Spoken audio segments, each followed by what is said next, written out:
ఓం శ్రీకృష్ణ పరబ్రహ్మణే నమః. ఏ గృహమునందు గీతా అర్చనం జరుగునో అచ్చట శత్రువుల ద్వారా చేయబడు మారణ సంబంధమైన ఉచ్చాటనాదులు మరియు దుఃఖాలు, పెద్దల శాపముల వల్ల కలుగు కష్టములు గాని దరిచేరవు. అంతేకాక తాపత్రయ బాధలు కలుగవు, రోగములు కలుగవు, నరక బాధలు కలుగవు.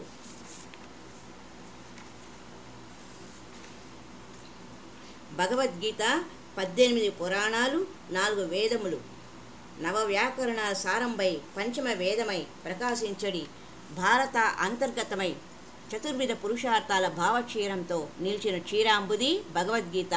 దశ ఉపనిషత్తుల బ్రహ్మ సూత్రసార సమ్మిళితమై ప్రస్థానత్రయ భాగమై గీతా సుగీత కర్తవ్య కిమన్యైః శాస్త్ర విస్తరైః యా స్వయం పద్మనాభస్య ముఖ పద్మాద్వినిః శ్రుత. సర్వశాస్త్ర పరిపూర్ణత గల పద్మనాభుని ముఖపద్మము నుండి ప్రకటితమై శృతిగా సర్వశాస్త్రమయిగా గీత ఒక్కటి చాలు, 10 శాస్త్రములతో పని ఎలా అని మహాభారతముచే కొనియాడబడిన బ్రహ్మజ్ఞాన ప్రవాహమే భగవద్గీత. నా కర్మణ నా ప్రజాయ ధనేన త్యాగే నైకే అమృతతత్వమానసు. జీవన్ముక్తి పుణ్య కార్యాచరణ సంతానం ధనం వలన ప్రాప్తించదు, కేవలం త్యాగం వలన మాత్రమే ప్రాప్తిస్తుంది అని కైవల్య ఉపనిషత్తు తెలుపుతుంది. గీతను గీత అన్న పదాన్ని తిప్పి వ్రాస్తే తాగి అనును, తాగి అగును. త్యాగి అనే దానికి వికృత పదము తాగి అనగా త్యాగము చేయుట ద్వారా ముక్తి కలుగును. అట్టి త్యాగబుద్ధిని కలిగించేదే భగవద్గీత. అట్టి త్యాగత్వం వలననే ఆత్మజ్ఞానము కలుగుతుంది. ఆ జన్మమే ముక్తిని అందిస్తుంది. అట్టి ఆత్మజ్ఞానం ఎలా ప్రాప్తిస్తుంది అంటే సద్గురువు ఆశ్రయించాలి. గురు శిష్యులు ఇరువురికి అర్హత ఉండాలి. ఆ అర్హతమే సాధనా చతుష్టయ సంపత్తి. సాధనా చతుష్టయ సంపత్తి అనగా వివేకము, వైరాగ్యము, సమాధి షట్క సంపత్తి, ముముక్షుత్వం. పై విషయాలు వినగానే గీతను వినడానికి ఇవి అన్నీ ఉండాలంటే మనకు సాధ్యమా? ఇట్టి లక్షణాలు భీష్మ, ద్రోణ, ధర్మ రాజాదులలో లేవా? కేవలం అర్జునునికే చెప్పడం ఏంటి? పై లక్షణములు అర్జునునిలో ఎలా కనిపించాయి? గీతాబోధకు అర్జునుడు అర్హుడట్లాయను అని అనేక ప్రశ్నలు మన అంతరాల మందు ఎత్తుతాయి కదా. అట్టి ప్రశ్నలకు గీతయే సమాధానం చెబుతుంది. అర్జునుని యొక్క వివేకం అనగా ఆత్మ నిత్యమని, మిగిలినవన్నీ అసత్యము అనేది. ఇది అర్జునుని మాటల్లో నచ శ్రేయాను పశ్యామి హత్వా స్వజనమాహవే అనగా యుద్ధమునందు నేను పొందే శ్రేయస్సు ఏమిటి? శ్రేయస్సు అనగా మోక్షమే.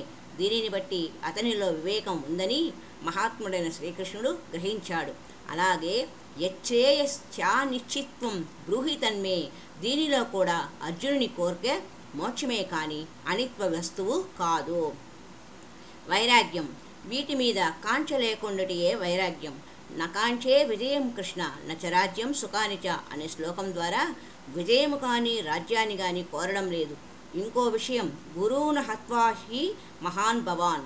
దీని భావము ద్వారా గురువైనట్టి పెద్దలను మహానుభావులను చంపుట కంటే భిక్షమెత్తి బతుకటయే మేలు అనిగా అర్జునునికి ఐహిక భోగ వాంఛలపై మక్కువ లేదని తెలుస్తుంది. అంతేకాక అపిత్రైలోక్య రాజ్యస్య హేతోహో కిమ్ను మహీకృతే, ముల్లోక రాజ్యప్రాప్తి కలుగుతున్నను మహాత్ములను చంపలేను అన్నాడు. అనగా స్వర్గలోకానికి ఇత్యాదులను కూడా ఇత్యాదులందు కూడా అర్జునునికి వాంఛ లేదు. అందుచే ఇది అతనిలోని వైరాగ్య భావము అగును. అర్జునుని సమాధి షట్క సంపత్తి గురించి తెలుసుకుందాం. సమము అనగా మనోనిగ్రహం కలిగిన వాడు ఒకటి చేతనే నకాంక్షే విజయం కృష్ణ అని చెప్పగలిగినాడు. దమము, ఇంద్రియ నిగ్రహమే దమము. కిం నో రాజ్యేన గోవింద కిం భోగ జీవితేన వా. గోవిందో, మనకు రాజ్యం వల్ల సుఖాల వల్ల జీవితంలో ఏమి ప్రయోజనమని శ్రీకృష్ణ భగవానుని అర్జునుడు ప్రశ్నించాడు.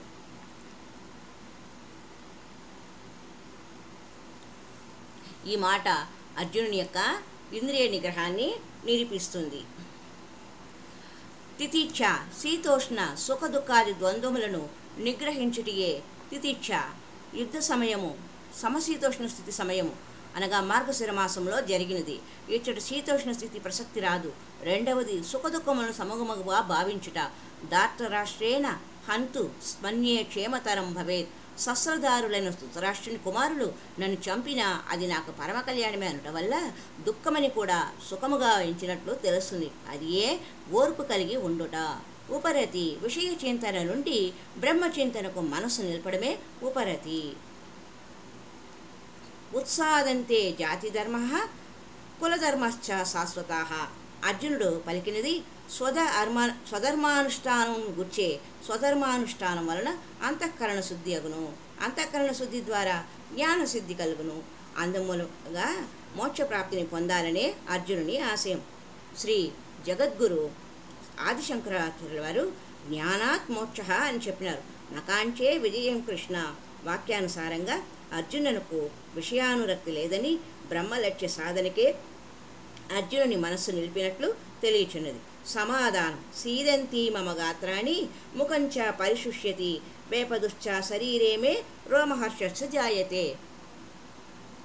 ఆ జనసమూహమును చూచి నా శరీరాంశాలు శిథిలమైపోతున్నవి, నోరు ఎండిపోతున్నది. అంతేగాక గాంధీవం సంస్కృతే హస్తాత్. నా శరీరము వణుకుతో చేతి నుండి గాంధీవం జారిపోతుంది అని అర్జునుడు కౌరవ సేనను యుద్ధరంగంలో చూచి కృష్ణునితో చెప్పిన మాటలు. నచశక్నో వ్యవస్థాతుం. శరీరం జ్వలించిపోతున్నది, కనీసం నిలబడి ముందుకు చూచడం కూడా నేను అసమర్థుడు అవుతున్నాను అన్నాడు. భ్రమతీవచమే మనహ. మనస్సు భ్రమించుచున్నది అనగా చిత్త ఏకాగ్రతను శోకమోహముల వల్ల కోల్పోతున్నాను కనుక నా చిత్త ఏకాగ్రతను కాపాడము అన్నాడు. శ్రద్ధ. కార్పణ్య దోషోపహతస్వభావాః పృచ్ఛామి త్వం ధర్మ సమ్మూఢచేతాః యచ్ఛ్రేయః సానిశ్చితం బృహదన్మే శిష్యేస్తేహం సాది మాం త్వాం ప్రపన్నం. ఇతడు శాస్త్ర విషయములందు శ్రద్ధను చూపుచున్నాడు. మోహహిత చిత్తుడయ్యున్న నాకు కళ్యాణకారకమైన సాధన ఏదో తెలియజేయమంటున్నాడు. గురువు శరణాగతుడైనాడు. అట్టి గురువాక్యమునందు శ్రద్ధను ప్రకటించును. మీ శిష్యునిగా ఆజ్ఞాపించండి అని అంటున్నాడు. కృష్ణ కేవలం దీక్షను ఇవ్వడమే కాదు, ఎక్కడైనా ఎప్పుడైనా తడబాటు జరిగితే నన్ను సంభాళించుటకై మీకు ఎల్లప్పుడూ నా వెంటనే నాకు తోడుగా ఉండమని ప్రార్థిస్తున్నాను. ఇదియే నిజమైన శ్రద్ధ. గురువు యందు గురువు వాక్యమునందు భక్తి విశ్వాసములు కలిగి ఉండుట.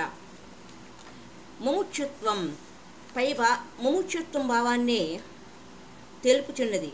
వీటి అన్నిటి భావాలను అర్జునునిలో ఉండినవి. ఈ భావాలన్నీ కూడా అర్జునునిలో ఉన్నవి. అందుకే అర్జునుడు గీతాబోధకు అర్హుడు అయినాడు. అన్నింటినీ యోగరూపి అయిన కృష్ణ పరమాత్మ గ్రహించి భవచింతన రోగికి పరమాత్మ బోధం అవసరంగా ఎంచి పరమాత్మ అయిన శ్రీకృష్ణుడు అర్జునునకు గీతామృతాన్ని అందించాడు. భగవద్గీతం కేవలం వృద్ధులకు సన్యాసులకు ముముక్షులకు అని కొందరంటారు. అలా చెప్పి పిల్లలను యువకులను గీతాపఠనకు దూరం చేస్తున్నారు. అది వారి అజ్ఞానంగా గ్రహించాలి. గీతాపఠనం గృహస్థులకే కాదు సన్యాసులకే అని. ఒకవేళ గీతాపఠనం చేస్తే సన్యాసులుగా మారుతారని కొందరి వాదం ఉంది. నిజానికి భగవద్గీత బోధించిన వాడు గృహస్థుడైన శ్రీకృష్ణుడు. వినిన అర్జునుడు గృహస్థుడే. గీతామృత పానం చేసి తరించిన జనకాదులు గృహస్థులే. గీతాబోధ ద్వారా మానవ జీవన సరళి మారి సత్ప్రవర్తకుడు అవుతాడు. గీతను చదివిన వాడికి పిరికితనం పోయి ధీరత్వం కలుగుతుంది. ఈ గీతా మహిమ ఎట్టిదనిన సర్వత్ర ప్రతిభోక్తాచ ప్రతిగృహ్యచ సర్వసహ గీతాపాఠం ప్రకుర్వాణోనేన నిష్యేత కదాచన.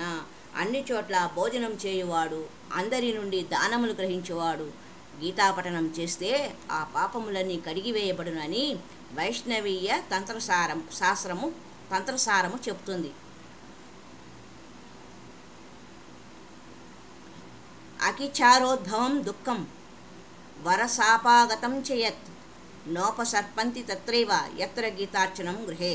ఏ గృహమందు గీతా అర్చనం జరుగునో అచ్చట శత్రువుల ద్వారా చేయబడు మారణ సంబంధమైన ఉచ్చాటనలు మరియు దుఃఖాలు పెద్దల శాపముల వల్ల కలుగున కష్టములు కానీ దరిచేరువు. అంతేకాక తాపత్రయ బాధలు కలుగవు, రోగములు కలుగవు, నరక బాధలు కలుగవు. ఇంత మహిమ కలిగిన గీతను అందరూ పఠింపజేసి భగవంతుని కృపకు పాత్రులు కావాలని చిన్న ప్రయత్నం. హరి ఓం తత్సత్.